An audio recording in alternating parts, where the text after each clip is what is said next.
Good afternoon and welcome to Greenfields Solicitors channel on YouTube. My name is Raheela Hussain and I am the Principal Solicitor of Greenfields Solicitors. Greenfields Solicitors are a firm of specialist immigration, human rights and nationality solicitors based in North London. Greenfields Solicitors only practice in immigration and human rights law, so all of our team have very vast knowledge on immigration law and practice in the UK. So in addition to my previous videos on YouTube, I hope today's video, which is filmed in November 2015, will be a helpful and informative guide to our audience who would like to learn more about UK immigration law. Today's video focuses on updates that have occurred in mid to late 2015, along with the subject of spouse visas, which we are finding is a very popular topic at Greenfields Solicitors. So what I would like to begin with this afternoon is to give our audience some general updates on immigration law which have occurred in the last few months and which may be helpful.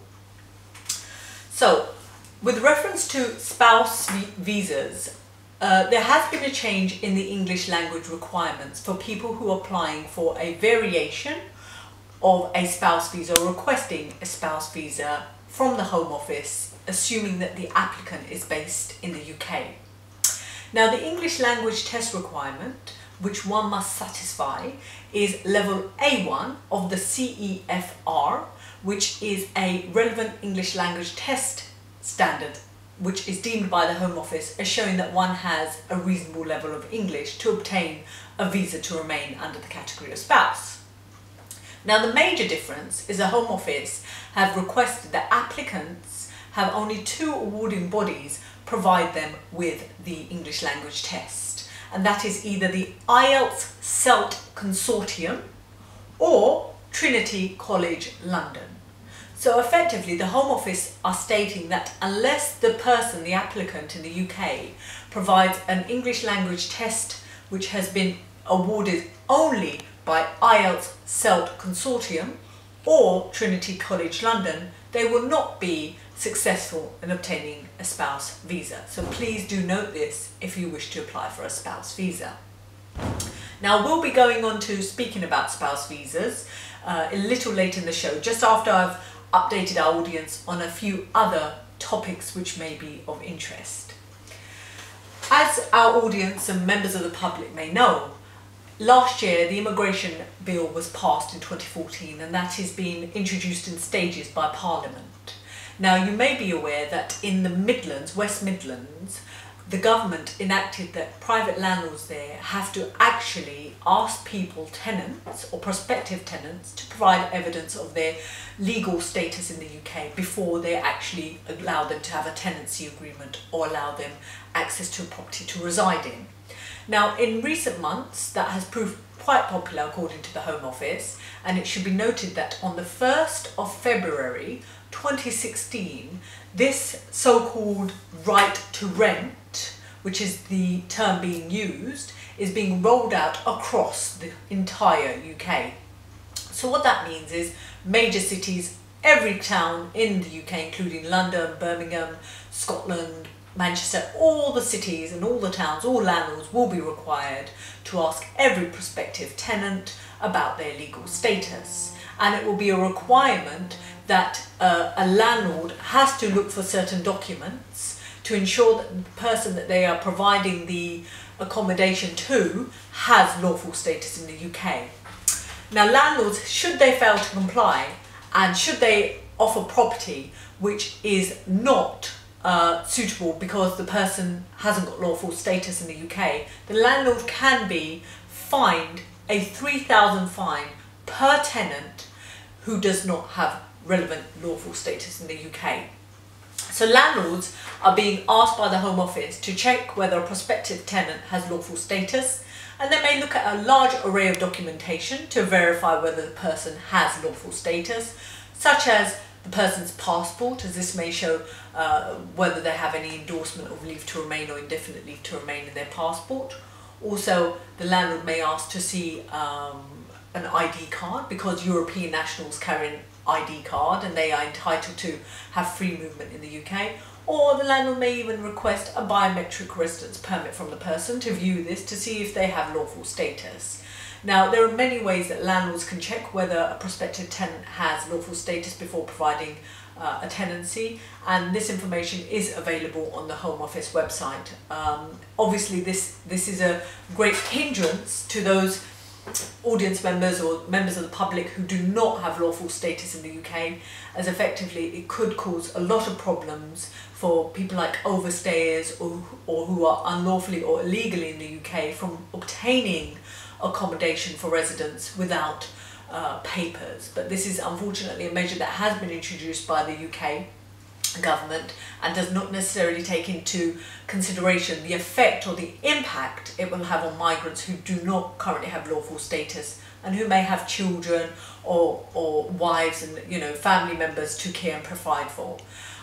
I guess it would be reasonable to expect to see what the changes and what the outcome will be next year, following the implementation of the right to rent in February 2016, and we will see what effect that has in practice on people who do not have lawful status in the UK when they come to trying to rent private accommodation. Now, another topic that may be of interest is something called the good character requirement, which is something quite essential when a person is applying for British nationality. So it may be that a migrant has obtained indefinite leave to remain and then they are effectively trying to obtain British nationality at the relevant stage. Now, there have been recent changes by the Home Office with regards to good character, and I'm just going to highlight some major changes and which our audience might find helpful.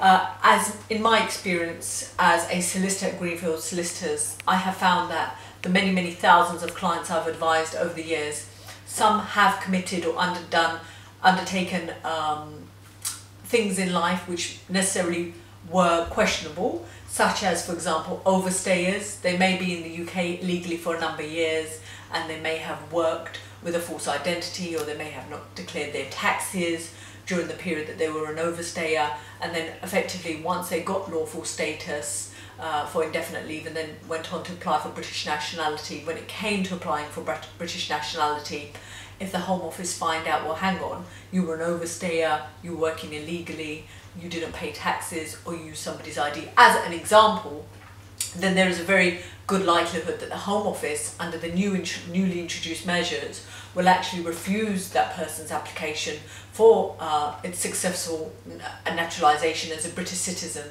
under the good character requirement. And what this means is that person may not be able to apply again for a 10-year period. The way this works is the British government effectively, if you like, can say, look, for your bad behaviour, for undertaking bad character or doing things that indicate you may not be a person of good character, we will ban you for a period of 10 years from trying to become a British citizen. So to talk about what kind of criteria the Home Office will be looking at when assessing an application for naturalisation as a British citizen, they will look at the applicant's immigration history and what they have been doing in the UK, and for example the kind of things that will result in the Home Office potentially saying, right, you're not going to get British nationality on this occasion, and not only that, but we're also going to ban you for 10 years for applying for British nationality. Includes where a person has undertaken deception in a previous immigration application, or where the Home Office have come to light that the person involved themselves in a bogus marriage or marriage of convenience, which effectively led to them obtaining settlement at one stage. Or another example will be where there has been false statements by referees. So where the applicant has made a false statement from a referee which has been provided, then again there would be a 10-year ban. Another major one is evasion of immigration control. So where a person previously had failed to report to immigration when perhaps they were under temporary admission, or when they were required to as an overstay or otherwise, where they failed to comply with any conditions imposed under the Immigration Act, or where they had been detected, as I said earlier, working in the UK without permission. So the Home Office categorised this as evasion of immigration control, and again they had the right to refuse an application for British nationality for up to 10 years from the time the person applies. Another major point is illegal entry. again, the UK government have the power to say we will refuse you British nationality for a period of 10 years because your illegal entry to the UK was illegal, and we wish to show that we will not grant you British nationality. That's arguably a ban. Again, hiring illegal workers, if one was prosecuted or if one was in a position where they have any convictions at all, this can also be maintained as a ground for refusal for a 10-year period by the British government. Also, it's important to point out the following. So let's give you an example. A person undertook deception. They did something that was deceitful in 2008, but that was uncovered, or it's admitted to the Home Office, if you like, in 2010. Well, the 10-year period will actually begin from the year 2010. It will not begin from 2008 when the deceit was actually done, but it will begin in 2010 when the deceit came to light. Now, as I just touched on a few moments ago with regards to criminal convictions, at Greenfields Solicitors, we often have queries from people calling and asking, oh, I had a traffic offence, or I went to jail, or I had a fine from something. I want to apply for British nationality. Am I able to do so, or do I have to wait for a period of time? Well, the relevant law to look at is the Rehabilitation of Offenders Act, and that actually gives details of when a person can actually seek to make an application, and also to know what the government criteria and the guidelines are on when one should apply for British nationality. And the key point here is whether that conviction has been spent.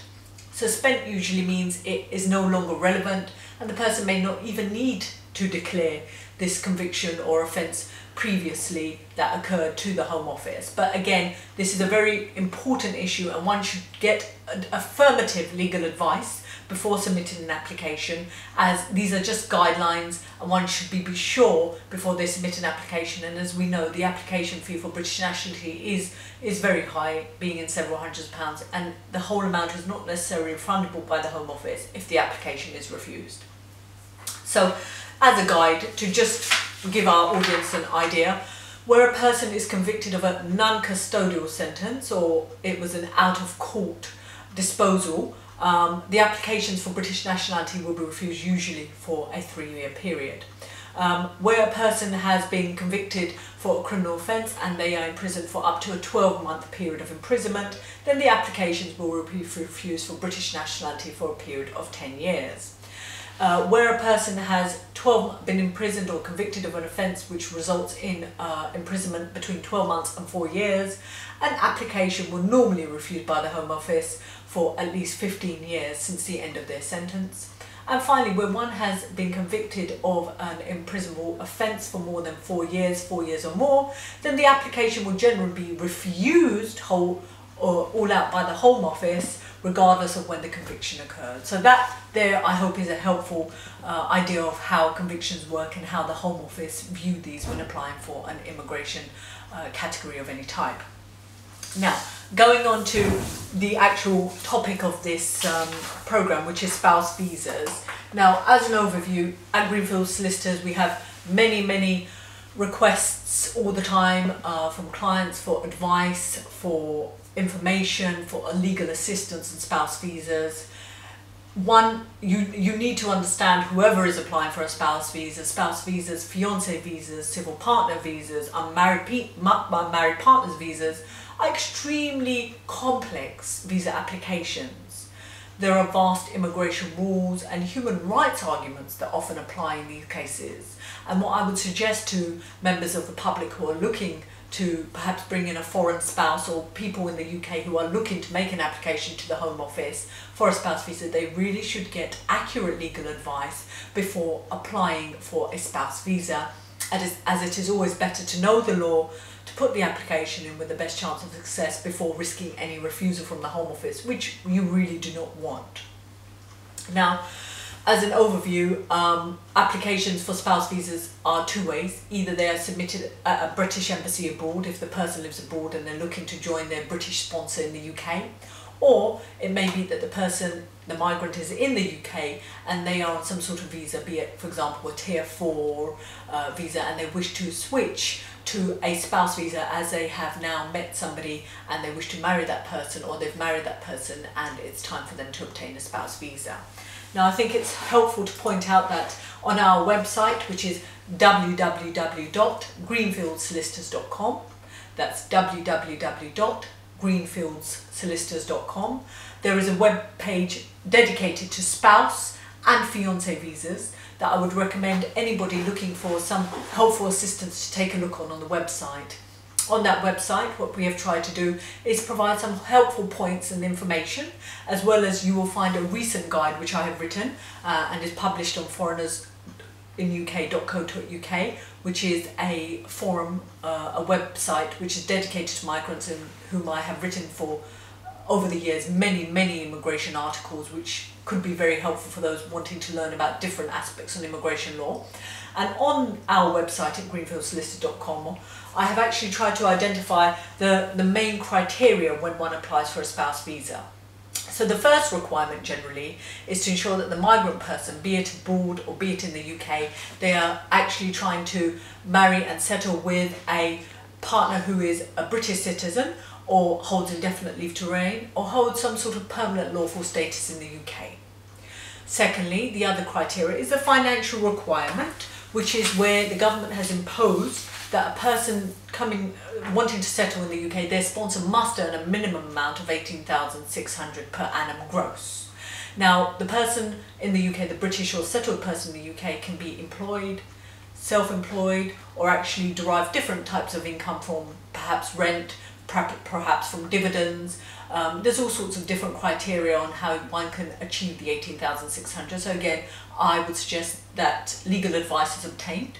Also, it's very important to show that there is a genuine and subsisting relationship and marriage between the two parties. So the Home Office do look at all sorts of communications and over the period of time, because the Home Office are obviously very sceptical on sham marriages and want to ensure that whichever migrant applies for a visa, it should be a genuine marriage. And I should also point out that the Home Office and the police have powers to prosecute and impose a custodial sentence both on a migrant and a sponsor if it is uncovered to be a sham marriage. Also, it's important to show that there is suitable evidence, suitable accommodation for the migrant in the UK where they will live with their settled sponsor. And also, it's quite important for a foreign migrant to pass a English language test, which I touched on at the beginning of this video. Currently, it's level A1 of the CEFR. Again, you can get more information on the Home Office website as to where you can sit such a test if you are a migrant. And again, as of November 2015, the Home Office are stating that this English language test should be awarded by either the IELTS CELT Consortium or Trinity College London. Finally, where there are dependent children to be met, dependent children of the applicant, and they are looking to either stay in the UK, vary or enter the UK, then there is additional financial requirements. So the 18,600 is actually higher by a further 2,400 and so forth. But the figure is one that needs to be confirmed, and again, if you have any doubt on the figures, then you should obtain legal advice. So what happens is, once you make an application to the Home Office, along with the relevant Home Office fee, which is currently £649 for in-country applications, along with an immigration health surcharge of £500, so altogether that would be £1,149. Or if applying for the visa board, it would be a few £100s more, as they do tend to be a little bit more expensive out of country. Then the entry clearance officer or the Home Office will actually look at the application and assess it. Once an application is lodged in the UK, a migrant can expect to get an acknowledgement within a month, and also they can expect to be requested to undertake their biometrics in about the same time, and a decision is usually granted within 3 to 4 months under the current time scales with the Home Office. If they are granted the visa, they will be granted it for 2.5 years initially, and this is extendable. When one is on the spouse visa route, they are able to obtain indefinite leave to remain after a 5-year period. Now, the same also applies for applicants who are applying abroad at embassies. They too would be under the 5-year route. However, it should be noted, popular question. People don't generally get interviewed by the British High Commissions and embassies. It's not the protocol anymore. So it's very important that strong documentation be submitted to a British embassy or High Commission. And again, I would suggest you get legal advice, because the immigration application, the process, everything is very long. Whereas with the British Embassy, it could cost us several few £100,000 more than with the Home Office. So it's very, very important that one gets legal advice. Now, at Greenfields Solicitors, we specialise in all types of spouse, fiancé, unmarried partner, civil partner visas, along with any appeals if one person or if one of our clients was actually to approach us with the need for an appeal. I would suggest that if anyone wants strong and accurate and firm legal advice which they can rely on, they contact Greenfields Solicitors on 0208 884 1166. Our offices are open Monday to Friday, 9:30 to 5:30. We also offer a telephone consultation service. So for example, if you are unable to attend our offices for a consultation in North London, you can obviously book an appointment with any of our team here for a 40-minute consultation, and the fee currently is £49 in office or £50 for telephone consultation, which I hope you will find is very good value for the kind of information and legal knowledge which we provide. At Greenfields Solicitors, we have an excellent success record in achieving success for our clients. You can be assured of honest legal advice at all time. So please do call us if you have any questions on your immigration and human rights matter on 0208 884 1166. Please note that Greenfields Solicitors do not, however, undertake any area of asylum law or refugee law. We are specialists in all aspects of private immigration law and human rights law. For example, Tier 4 visas, Article 8 applications for human rights, and spouse visas. So everything that you need to know is on our website at www.greenfieldsolicitors.com. Finally, I would like to say that the information I have provided on today's show is just information. It should not be relied upon as legal advice. Legal advice can only be provided when you book an appointment with one of our staff members and attend a consultation with us. So please do note, the information provided again is just that general information. It should not be relied upon. I would like to thank you very much for watching this video with me today, again with Raheela Hussain of Greenfields Solicitors, and I hope to see you very soon. Take care.